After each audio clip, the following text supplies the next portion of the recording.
I am Jack the. Hi, friends. My name is Verona, and I'm here today to tell you an unpleasant story. I upload new episodes weekly, and today we'll dive into the haunting tale of the Lambeth Poisoner, Dr. Thomas Neill Cream. This episode, it is a journey. We go all the way back in time to the late 1800s to the 19th century. As well, we dabble a little bit reference into Jack the Ripper, and we go across 3 countries.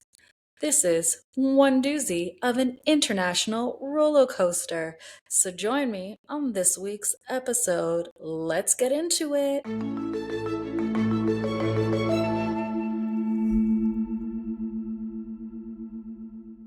Thomas Neill Cream was born in Glasgow, Scotland on May 27, 1850. He was the son of a wealthy Quebec City timber merchant.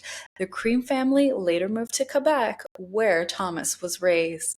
At the time, Canada was still a country under the British Empire, until it became its own nation in 1854. Thomas attended a now obsolete La Chante Academy before becoming a student at McGill University in Montreal, graduating with an MD-CM degree in 1876. Fun side note about MD-CM. It's a degree at McGill University. It's version of an MD, Doctor of Medicine degree reflecting the Institute's historical roots. The MD-CM program in McGill is a 4-year undergrad medical curriculum degree to train future doctors with the foundations in both medicine and surgery. This program is fully accredited by the Liaison Committee of Medical Education and Associations of Faculties of Canadian Medicine, ensuring its graduates are well prepared for clinical practice. That was a doozy. He received his postgraduate training at St. Thomas Hospital Medical School in London, and in 1878 obtained additional qualifications as a physician and surgeon in Edinburgh. I think I said Edinburgh right? It sounds right. If it's not, don't come for me. I am not that good with words. Not even words, names of places, names of things, names of peoples. But I try. He then returned back to North America seeking practice in a community in need of physicians. After a brief experience in Des Moines, Iowa, he relocated to London, Ontario. His first known victim he met in 1876 while living in Waterloo, Quebec. He would end up courting a woman by the name of Flora Brooks. On paper, the trainee medical professional and the daughter of a hotel owner had everything going for them. This relationship soon hit the rocks when Flora became pregnant a few months later. Thomas then had promised to marry her. However, it was decided that he would attempt to perform an abortion, but failed. So it doesn't really say if the abortion was a mutual agreement upon the couple, or if Thomas forced Flora's hand, maybe promising to start a family after they got married. But it just says that she did have an abortion and he did fail at it.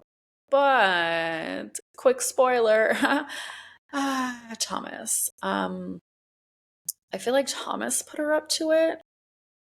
You'll see the vibes Thomas gives.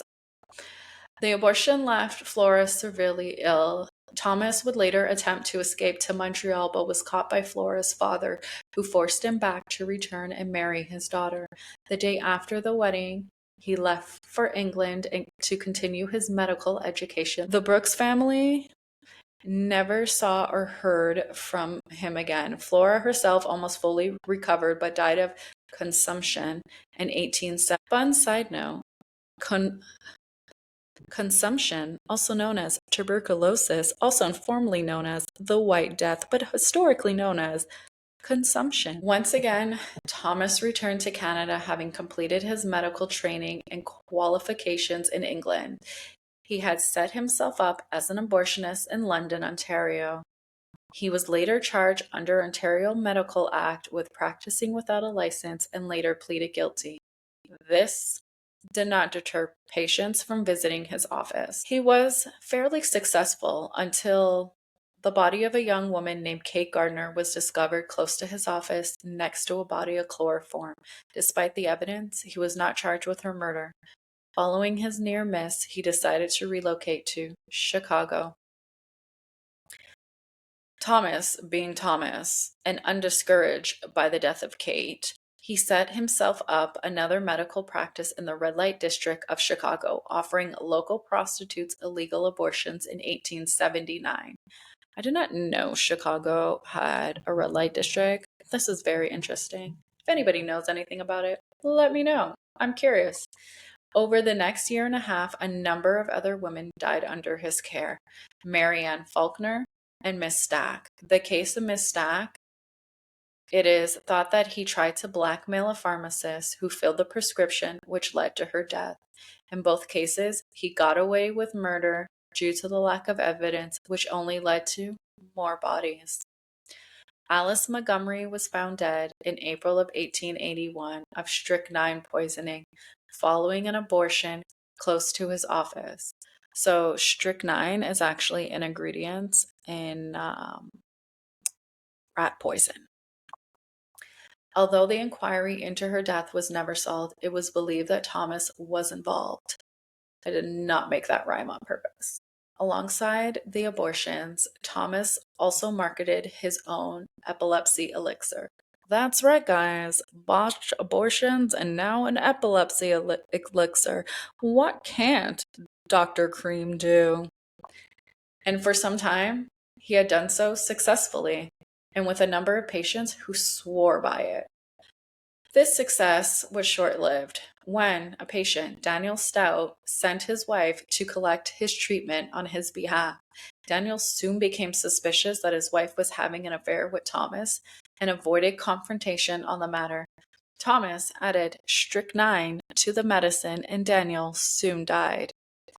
Daniel's death was ruled as epilepsy-related, and it had appeared to be, once again, Thomas had gotten away with murder. He would soon be his own undoing. Oh, Thomas. However, as he wrote to the coroner demanding Daniel's body be exhumed, looking to place the blame on a pharmacist, you'll see there's a pattern where Thomas likes to blame others for his killings. This is the second pharmacist. The body was eventually exhumed and poison was found in his stomach. And for our dear friend, Dr. Cream was soon arrested along with Stout's wife. While she avoided jail time by placing the blame on her lover, Thomas was eventually found guilty and imprisoned in Illinois State Penitentiary in Joliet for life. Now, if Thomas had really spent the rest of his life in prison, this is where the episode would end and we would be done. But nay, my friends. It didn't play out that way. After serving 10 years, Thomas was set free because of good behavior. What a magical time. Oh my. After collecting inheritance from his father's death, who had died in 1887, he left America for good and settled in the East End of London, England, in October of 1891. Note, and put a pin in this, by the time he landed in London, England, this was 3 years after Jack the Ripper killings had been committed. Stick a fork in that because that does come back. Or a pin, whichever. Once in England, he would unleash his wrath on prostitutes of London. The Chicago Tribune said that his crimes mark an emergence of a new breed of killer, one who operated without motive or remorse, who murdered simply for the sake of murder. He took residence at 103 Lambeth Palace Road, and at the time, Lambeth was riddled with poverty, petty crime, and sex work. It wouldn't take Thomas long to settle into his new life in London. Over a few weeks that followed, he met two prostitutes, Ellen Dunworth and Matilda Clover. On October 13th, 1891, Ellen Nellie Dunworth, a 19-year-old sex worker, received two letters from him and agreed to meet him. He offered her a drink from a bottle. She became severely ill that night and died from what was later found to be, that's right, strychnine poisoning. During her investigation, Thomas wrote to a coroner under the alias A. O'Brien Detective, offering to name the murderer in return for a £300,000 reward. Thomas. He also wrote to W.F.D. Smith, the owner of W.H. Bookstalls, accusing him of murder and demanding money for his silence. Thomas is a cheeky fellow. Then on October 20th, he met 27-year-old sex worker Matilda Clover and offered her pills, instructing her to take 4 before bed. She began experiencing violent, painful spasms later that evening and died 2 hours later. Matilda's death was assumed to be heart failure due to alcohol withdrawals. Thomas, under the name of M. Malone, wrote a letter to a prominent physician, William Broadbent, claiming to have evidence of his involvement in Matilda's death and demanding £25,000 for his silence. Broadbent contacted Scotland Yards and they set up a trap for the blackmailer when he would come to collect the money. However, no one was ever caught. So, our friend Thomas uses aliases and tries to blackmail people for money on crimes that he committed. Really, Thomas? Really? Fun historical side note about Scotland Yard. Scotland Yard, officially New Scotland Yard, is a headquarters of the Metropolitan Police and Territorial Police Force responsible for policing Greater London's 32 boroughs. Its name derives from the location of the original Metropolitan Police headquarters at 14 Whitehill Place, which had the main entrance on Westminster Street called Great Scotland Yard. On April 2nd, 1892, after a short vacation in Canada, he would return to London, where he met Louise Harvey née Harris, a sex worker. Thomas offered her 2 pills, insisting she swallow them right away. Louise, suspicious of him, pretended to swallow the pills he had given her, but secretly threw them from a bridge into the River Thames. Fun side note about the River Thames.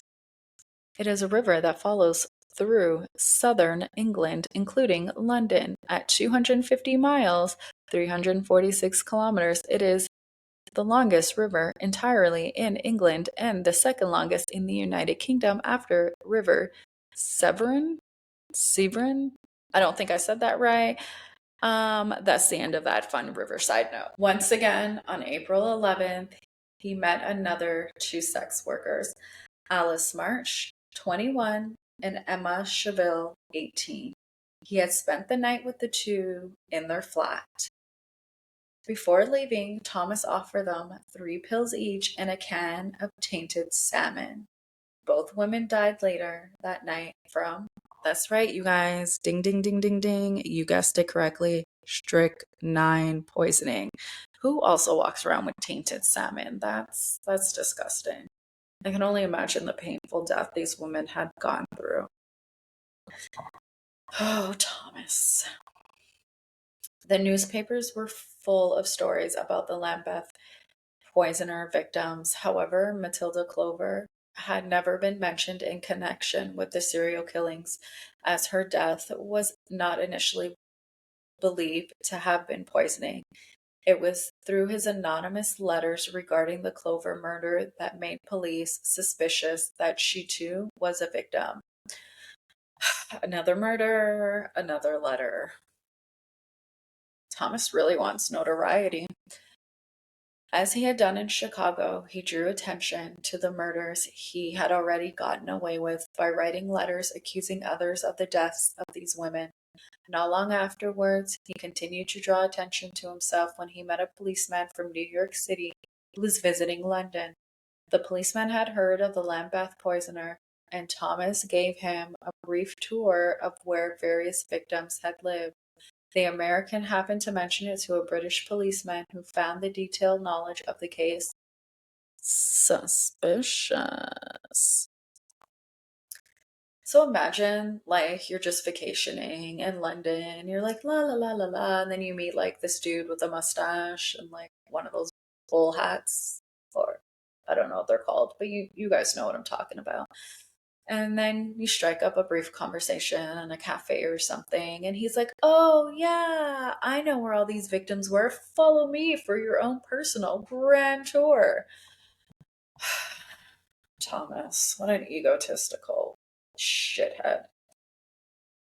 The police at Scotland Yard put Thomas under surveillance and soon discovered his habit of visiting sex workers. They also conducted investigations in the United States and Canada and learned of his suspect history, including the conviction for the murder by poison in 1881 of who? Daniel Stout. An inquiry into Matilda's death returned a verdict that she had, in fact, died from strychnine poisoning at the hands of the doctor and not alcoholism as previously thought. And on June 3rd, 1892, Dr. Thomas Neill Cream was arrested for the murder of Matilda Clover, and on July 13th, he was formally charged with the murders of Matilda Clover, Ellen Dunworth, Alice Marsh, and Emma Sherville, and the attempted murder of Louise Harvey and extortion. His medicine/poisoning kit was taken into evidence and is now in the Crime Museum. The Crime Museum, fun fact side note, is a collection of criminal memorabilia kept at New Scotland Yard headquarters of the Metropolitan Police Service in London, England.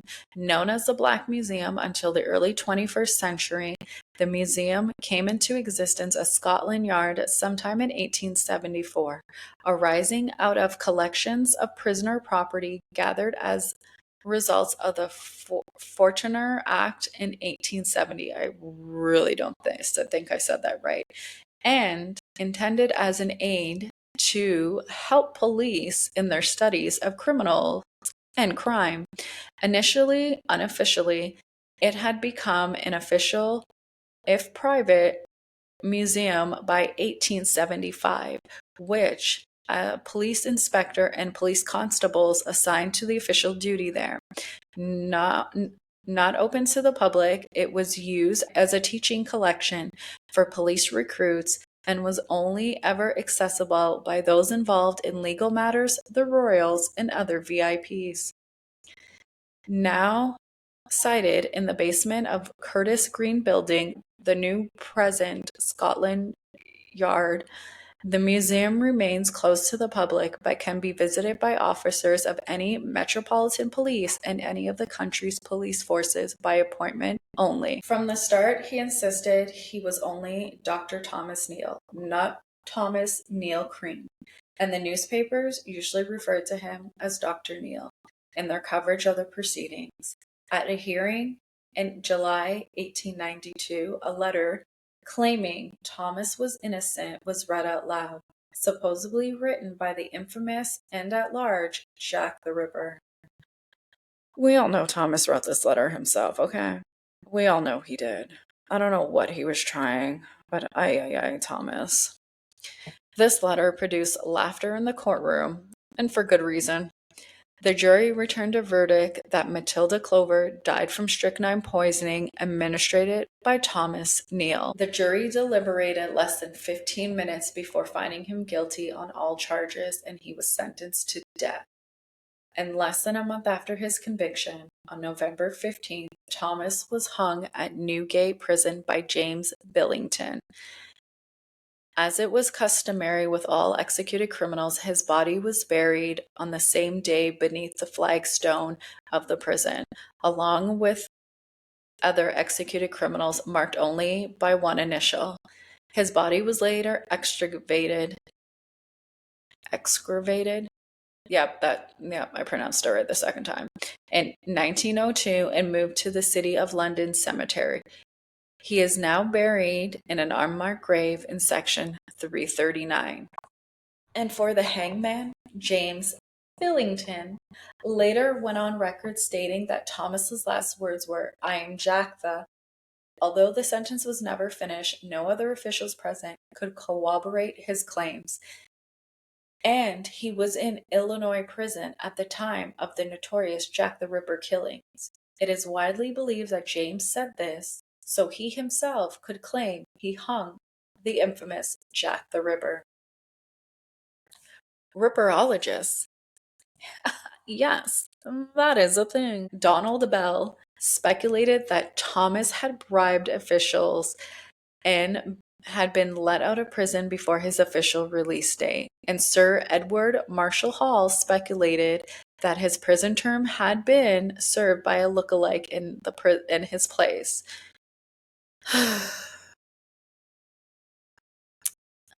These notions are extremely unlikely and contradict all the known evidence given by the Illinois authorities, newspapers, his solicitors, Thomas's family, and even Thomas himself at the time, that when Jack the Ripper's killings did take place in London, England, Thomas was all the way in Juliet Prison in Chicago, Illinois, in the United States. English-Canadian writer Chris Scott won an Arthur Ellis Award for Best Crime Novel in 1889 for Jack, a novel based on the premise that Thomas Neill Cream was in fact Jack the Ripper. Speculators of the theory that Dr. Thomas Cream was the real Jack the Ripper claim that is very highly unlikely, and these claims would hold any truth to them because Sweenery, I don't think I said that right. I'm about to butcher this man's last name. Kozwetsky?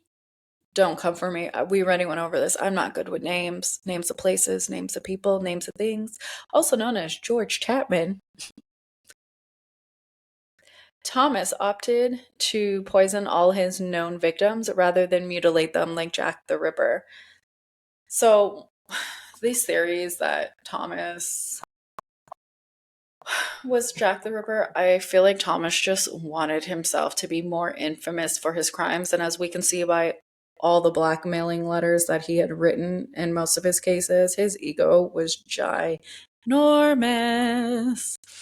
And remember, he poisoned Jack the Ripper, mutilated, and removed female organs. The motivation for the series of poisonings have never been settled. It is generally assumed that Thomas was a sadist who enjoyed the thought of his victims' painful death and his control over them, even if he was not physically present to witness these. Yet, he was still interested in money, as evidenced by his attempts of extortion in almost all his crimes. So it remains a probability that he committed murder as part of an ill-planned attempt to profit from them. From the beginning, in the series of crimes, he would write blackmail notes to prominent people, and the poisoning of his only known male victim, Daniel Stout, was committed with the hope that Stout's wealthy widow would share her deceased husband's estate with him. But instead, she turned on her lover. While Thomas Neill Cream is often considered one of Canada's first known serial killers, though whether he was strictly the first depends on the definition and recorded history. His serial murders in the 19th century, primarily through poisoning, spanned across multiple countries, including Canada, the United States, and England. His medical training and method of using poison to kill multiple victims, often vulnerable women, earned him notoriety, especially after his capture and conviction in London. While other cases of multiple murderers occurred in Canada, Cream is one of the earliest Canadians documented as a serial killer, operating both domestically and internationally.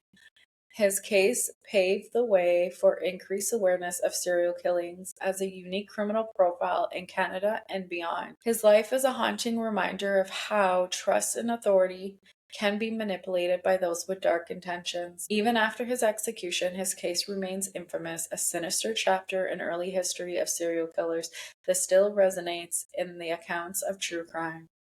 And that, my wonderful friends, is a story of the Lambeth Poisoner, Dr. Thomas Neill Cream. You guys, feel free on the socials to share your thoughts and theories if you think maybe the Ripper and Dr. Cream crossed paths, or was Dr. Cream just pretending to be Jack the Ripper to make his cases more known? And if you enjoyed today's episode of Verona Investigates, don't forget to like, follow, and rate this podcast wherever you listen. Find us on the socials for updates, episode content, and to share your thoughts and theories. Your support means the world and keeps the investigations going. Thanks for listening, and as always, stay curious. Bye.